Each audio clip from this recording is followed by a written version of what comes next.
Yo,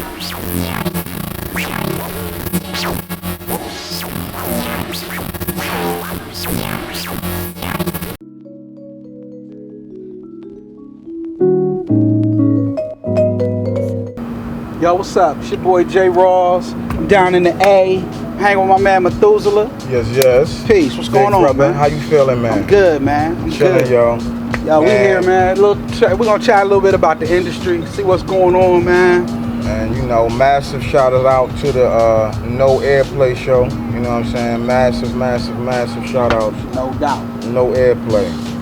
All the way in the building today. Word, man. Hey, so what I wanted to know, man, if you don't mind, can you talk about the event you just attended today? Tell us a little bit about that. You know, break it down a little bit.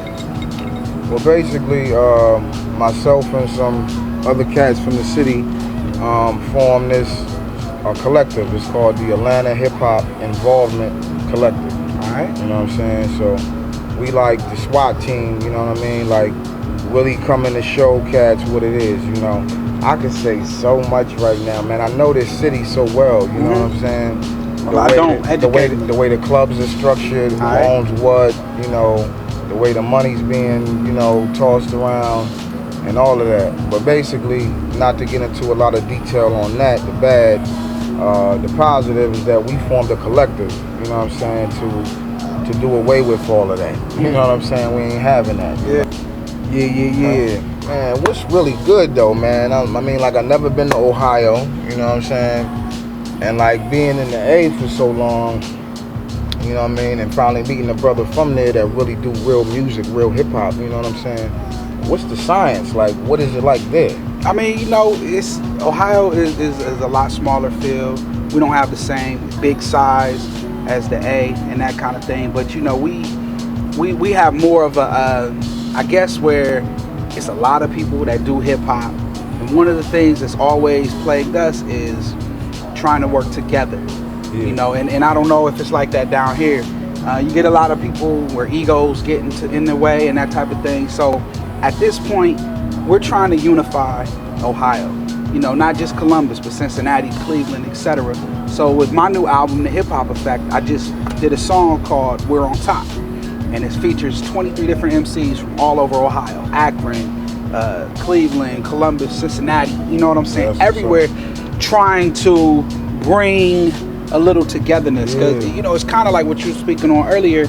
We don't have enough togetherness because everybody be out for themselves. So that's kind of the thing. We're trying to bring it to where we're getting some togetherness, taking it to the next level, as you were speaking on earlier. You know what I'm saying? Yeah, that's what we're doing. Word up.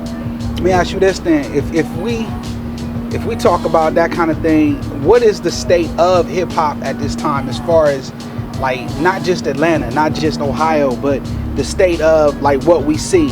Because I guess my theory on it is hip hop has become more of a business, where like you said earlier, business is not bad, but they're taking the art out of the business. Definitely. You agree? Definitely. What's your thoughts? Definitely. I mean, yeah, that's a fine line, you know, because I know cats that's very articulate. I mean, let's, you know, not to get off of hip hop, but like Rucker Park cats, you know what I'm saying? My man actually told me the correct name for him is the Happy Warriors, but Happy Warrior, you know what I mean? But Rucker Park, you know what I mean? Them cats is mad nice with what they do, but at the end of the day, there's still no LeBron. You know what I'm saying? They don't have that recognition. They don't have the money that they want. But at a certain point, it's like, that's the balance. Like, when do they ask you to exploit yourself? And when do you say yes? You know what I'm saying? And that's the trick. You know what I mean? That's the real trick. You know what I mean? It's like, at what point do you really say, all right, that's enough? You know what I'm saying? For me to do that, you know? I don't really have, I mean, there's certain things that you might ask me to do that I was already down to do anyway. And you trying to give me some bread, please, I'll take that. Word. You know what I'm saying? But at the end of the day, I do have like, you know, a precedence or you know, a firm belief in the Most High. And I do have certain rules, certain things that I won't do. You know what I'm saying? I don't care. You know what I mean? But and that might be why I don't have as much money as a Will Smith or, you know, whoever, you know what I mean? But honestly, I don't feel it's about the money though. You know what I mean? But I do wish I had a little bit more recognition as being an independent artist. Got you. You know what I mean? And that's very difficult to attain. I mean, being an independent artist is probably one of the most difficult things because you don't get the recognition. And sometimes you wonder, does anybody even care about what I'm doing? Yeah, exactly. You know, and that's where you got to get it to where, yo, I do it for me. I do it for my peoples. And that's kind of the struggle of being an independent artist. I know that's part of my experience. A lot of times when I'm doing music, I do these albums and I put them out. You don't get a big response, and that's okay, you know. But sometimes you wonder, like, well, why not? Yeah, you know what I'm saying? Like, well, why is the stuff that's on, you know, V103 getting play, or you know, in Ohio 107.5, why is that getting play and not my stuff? Sometimes you do wonder that. Exactly. But I guess that's a part of the game, part of the whole experience. I'll say this real quick. It's definitely helped it because it's spread it. Hip hop is everywhere. It doesn't matter where you go. I mean, if you're talking about suburban, you know, it's everywhere. It's in the hood, it's in the suburbs, it's in the country. It's everywhere now, and that's a good thing. You know, you definitely want that. But too much of anything is not always good. So too much exploitation, of course, has its problems, and that's kind of where a lot of this has come. What you think, brother? Yeah, man, I definitely feel you on that. I mean, at the end of the day, looking back then, though, like I said, man, the creativity that they came with, though, I think it was because they, like when we talk about hip hop and it being 37 going on 38 years old, you know, and then you look at the beginning of it. I wasn't born yet, but you know, I definitely did my research and watched the YouTubes and all of that, and got the movies and all of that. You know what I mean? For what I didn't miss, they were just way more creative, though, man. They were way more creative, and they didn't have what we had. That's why I say that, because a lot of people be like, well, nah, well, I could do this and I could do that, and I did this yesterday, but it's like you got this, and this. You know, and early hip hop, they was duplicating tapes. Yeah. You know what I'm saying? Motherfucker could burn a CD in like, what, 3 minutes now? Even if you just got one computer, a motherfucker like, oh, excuse my language too, man. You know what I'm saying? But at the end of the day, though, you know, it's crazy. You know what I mean? It's like, look at what they was using. I mean, they taking like almost a half an hour to dub an hour tape, even if it's high speed. Right. And if you had a double, that's still only 2.5 an hour. You rock 10 CDs in a half an hour. Yeah. You see what I'm saying? Yeah. But they level of greatness for them to drop that tape and to still get the impact that we trying to get now with what we got. Their creativity was higher, though. They was down to go the extra length and touch and give more. You know what I'm saying? Than what cats are now. You know, even with the musicians learning how to play everything. Most of the singers back in the day was playing something too. You know what I'm saying? If I'm singing, I'm playing something too for the most part. And I probably write some lyrics. Curtis Mayfield, you know what I'm saying? Cats like that coming up, Isaac Hayes, you know what I'm saying? And the list goes on. I mean, basically, what I would like to see change is more variety. I think, you know, a lot of times, if you turn on the radio or you turn on MTV, BET, all you see are the same thing. You get the money, sex, drugs, and women. That's not bad. Hip hop is that. I mean, you think of Paid in Full, Rakim had the gold on. Hip hop is that. Hip hop is braggadocio. But, you know, after you hear Rakim, then you might hear a Luke song. Then you might hear Public Enemy. Then you might hear NWA. There was a variety back then, and I think that's what made the golden era the golden era. Well, at least when I was coming up, that's what was so great about it, because when I listened to the radio, I heard a little of this, a little of that, and then some of the, whoa, what's that?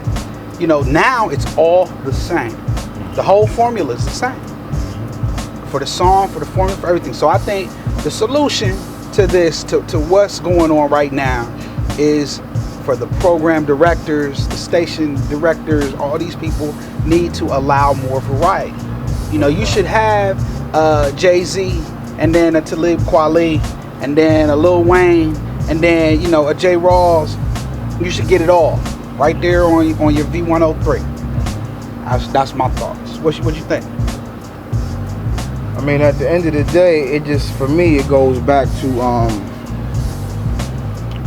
goes back to the creativity, and it goes back to, like you said, the compliment, you know, the variety,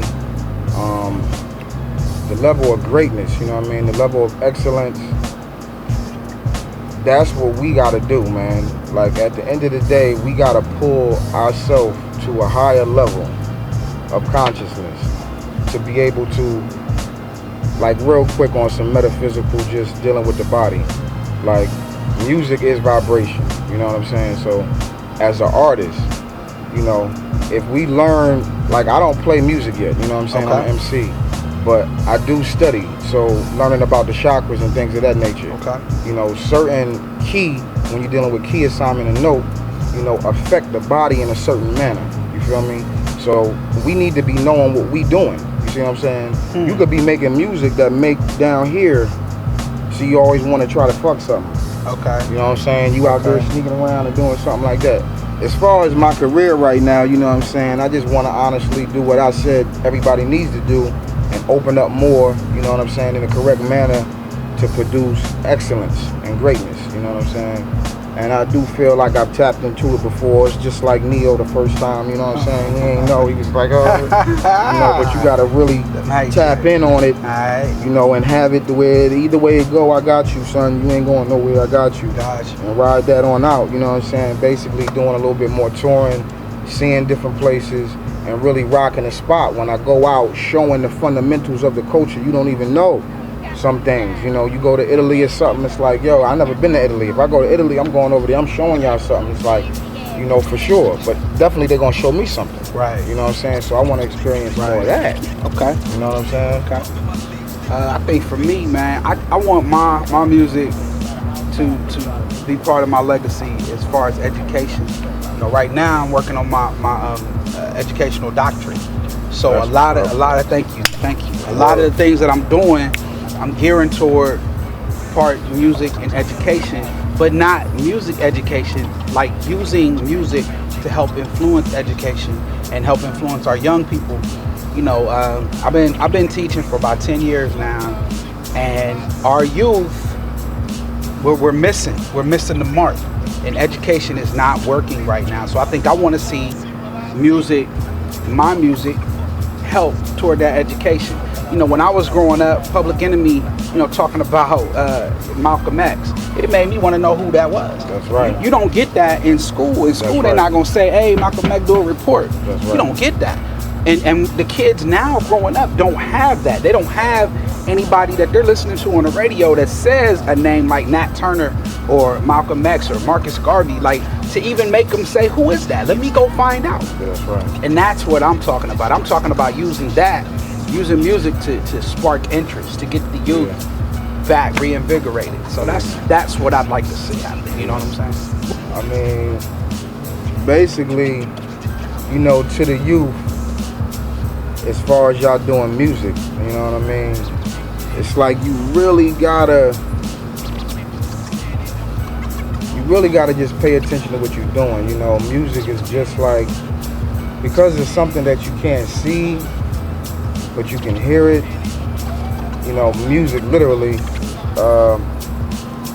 you just gotta be real careful, man, because, you know, you can't see it, you know what I mean? So you'll take it for granted, you know what I mean? And I know some of y'all might not understand, but it's almost like a weapon. It's like having a gun and you not knowing how to use that gun, and then you mess around and by accident shoot your brother literally in the stomach. I had a student do that. You know what I'm saying? Because he didn't know what he was dealing with. Right. You see, because you're saying that the music is like what you say, that's powerful. That's right. Why you're saying like, that's right. Yeah, that's right. The music and the message. Very powerful. Yeah, I agree with what you're saying. Okay. I mean, and to that end, I would say for a young person, piggybacking off of what Methuzulah said, I would definitely say pick up a book. That's right. That's one of my first things. That's when right. when I get a student, I've had several people come up to me, yo, I want to intern, I want to work with you, I want to learn how to make beats, yo, I want to rap, I want to do this. First thing I do is say, okay, go pick up a certain book. I'm not going to advertise, but go pick up this certain book, and I need you to read that book, then come back and holler at me. Let's speak on it. That's right. The ones that come back and speak to me, I know they sincere. I know they really want it. The ones that don't, they not with it. They just, oh, I see it on TV, I'm gonna be a rapper, I'm gonna do this. It's not what it's all about. If you really want to do this, you gotta study it. Just like if you really want to play basketball, you gotta practice. You gotta study the game. If you really want to be anything, you've got to work at it. That's right. And music is no different. That's right. You agree? Yeah. Like you said, it's the culture, man. Anything you deal with, like you said, no matter what you do, you need to know the insides and outs of that game. If you're a dentist, you need to know the first person that made anything to do with taking out a tooth. Who was he? Who the first dude that took out a tooth? Yeah. I need to know it. You got to. I'm an MC. I'm in this profession. You got to know what you're dealing with, man. And that's another problem with what we were saying. The music is changing. And it's not quite the same as far as the creativity in the field. But you know what I'm saying? You got to understand what you're dealing with. Word up. All right, yo, J. Rawls, no airplay. My man Methuzulah. Yeah. Peace. It was real good to meet you. Yes, sir. You know what I'm saying? Same here, big brother. I definitely need to get some more, hear some more of your music. I heard about you from JR and a couple other cats, so I definitely want to get some more, man. I appreciate you sitting, chatting. It's a lot more we got to do, man. We got to keep moving to help these young people, man. But I think that's real important. That's real talk. That's real talk, man. Dollars for scholars, masons, and Bible writers. Transcribe a man's pride, beware of the landslide. The savvy and social look like they're looked at, like heroin addicts learning how to cook crack. The matrix is made up mostly of magic, where fiends get they smoke on through all sorts of gadgets. Hookers in the hood hold a note for a greenback and sell their soul to Satan while trying to get their cream back. We regime black and made from a different cloth. Got them soup like a bowl full of chicken broth. Shots licking off, stop, drop, witness balls. The ignition pours, hit them like the friction force, and trample the track like 16 skipping horse. Behold the pale white, cold as the stale night. Get your dream shattered for trying to scheme faster. You know what I'm saying? I hit him with the William Cooper. That's what I'm talking about, man. Real, man. Behold the pale, man. That's what's up. Hey, J. Rawls, man. Peace. Big Rick. I had to say it. You know what it is.